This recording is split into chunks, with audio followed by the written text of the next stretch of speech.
আপনি কি গত 10-15 বছরে চাকরি বদলেছেন, কিন্তু আপনার পুরনো পিএফের টাকা কি নতুন অ্যাকাউন্টে ট্রান্সফার করেছেন? যদি না করেন তবে প্রতি বছর আপনি 8.25 ইন্টারেস্ট বা সুদ হারাচ্ছেন। শুনতে অবাক লাগলেও এটা সত্যি। যখনই আপনি চাকরি পরিবর্তন করেন, আপনার একটি নতুন পিএফ অ্যাকাউন্ট তৈরি হয়, যদিও আপনার ইউএএন নম্বর একই থাকে। কিন্তু পুরনো কোম্পানির অ্যাকাউন্টে টাকা জমা দেওয়া বন্ধ হয়ে যাওয়ায় সেটি কিছু সময় পর ইনঅপারেটিভ বা অকেজ হয়ে যায়।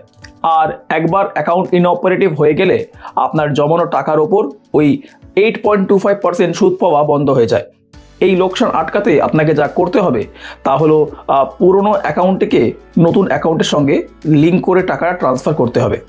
এটা করা খুব সহজ। তো চলুন আমরা খুব সহজে ব্যাপারটা জেনে নিই। প্রথম হলো ইপিএফও এর মেম্বার পোর্টালে আপনি যান। সেখানে গিয়ে আপনি দেখতে পাবেন অনলাইন সার্ভিস বলে একটা ট্যাব রয়েছে, সেটাতে আপনি ক্লিক করুন। ওয়ান মেম্বার ওয়ান ইপিএফ এই অ্যাকাউন্টের যে একটা অপশন থাকবে, সেই অপশনটা আপনি বেছে নিন। পুরনো যদি আপনার মেম্বার আইডি থাকে, তাহলে সেই পুরনো মেম্বার আইডি দিয়ে ফর্মটি সাবমিট করলেই কেল্লা ফতে। আপনার কষ্টোপার্জিত টাকা কেন নষ্ট করবেন? ভিডিওটি আপনার সেই বন্ধুদের সাথে পাঠান যারা চাকরি বদলানোর কথা ভাবছেন। ফলো করুন এরকম আরও অনেক আপডেটের জন্য।